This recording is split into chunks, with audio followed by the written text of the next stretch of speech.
শীতের সময় বাজারে বিভিন্ন রকমের রং বেরঙের কত রকমের যে সবজি পাওয়া যায়, আর এই সবজিগুলো যদি এভাবে একবার আপনি নিরামিষ সবজিটা রান্না করেন তাহলে কিন্তু আপনার মাছ মাংস কোনো কিছু দরকার পড়বে না। আজকে আমি একদম সহজে নিরামিষ সবজি রেসিপিটা শেয়ার করব। আর এভাবে যদি নিরামিষ সবজিটা আপনি রান্না করেন আপনার মাছ মাংস কোনো কিছু লাগবে না, শুধু এই সবজি দিয়ে কিন্তু আপনি সারা দুপুর রাতে সকালে খাওয়ার সবটা একসাথে খেয়ে নিতে পারবেন।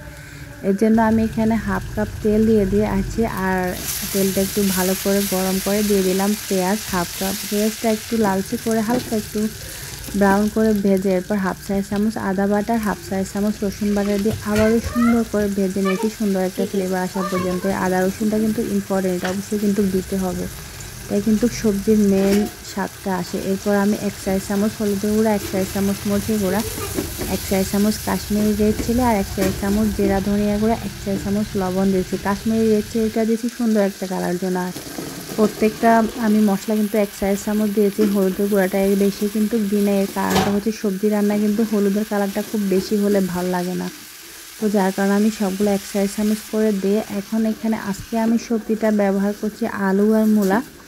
আমার কাছে আজকে আলু আর মূলাটাই ছিল, আমি আলু আর মূলাটাই ব্যবহার করছি। আপনারা চাইলে এখানে সিম, ফুলকপি, বাঁধাকপি সব ধরনের সবজি ব্যবহার করতে পারেন। তো সবজিগুলো দিয়ে আমি নাড়াচাড়া করে 5 মিনিট একদম লো আঁচে কষিয়ে নিয়েছি। ঢাকনাটা লাগিয়ে কিন্তু লো আঁচে কষিয়ে নিতে হবে। সবজিতে হালকা একটু পানি দিতে, আর সবজির থেকে যে পানিটা বের হয়েছে এটা মোটামুটি কষানোর পরে অনেকটাই টেনে এসেছে। যখন এই পানিটা একদম টানা টানা মাখা মাখা হবে এই পর্যায়ে আমি দিয়ে দিব সবজির ভিতরে ঝোল। রান্নার জন্য যে ঝোলটা দরকার সেই ঝোলটা আমি দিয়ে দিলাম। আজকে আমি এখানে 1 কেজি থেকে একটু কম হবে, 500 গ্রাম থেকে বেশি সবজি রান্না করছি। 1 কেজির মতোই হবে, তো এর জন্য আমি ঝোলের পানি দিয়ে দিয়েছিলাম 500 গ্রামের মতো। দিয়ে আমি এটা কিছুক্ষণ রান্না করে এরপরে কিন্তু আমি টমেটোটা অ্যাড করছি। এখানে আমি 2টি টমেটো আর 5-6টি কাঁচামরিচ একটু মাঝখান দিয়ে ছিঁড়ে দিয়েছি।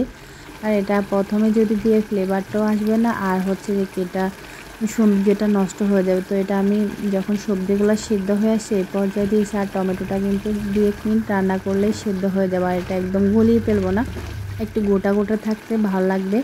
লালচে কালার আর সবুজ কালারের কম্বিনেশনটা যেন খুব ভালো থাকে, সে কারণে আমি যেন এটা গলে না যায় সেজন্য লাস্টে দিয়ে কিছুক্ষণ একটু নাড়াচাড়া করে এরপর দিয়ে দিলাম ফ্রেশ ধনিয়া পাতা। আর এই ধনিয়া পাতাটা দিলে তো সবজির স্বাদটা এমনি দ্বিগুণ বেড়ে যাবে।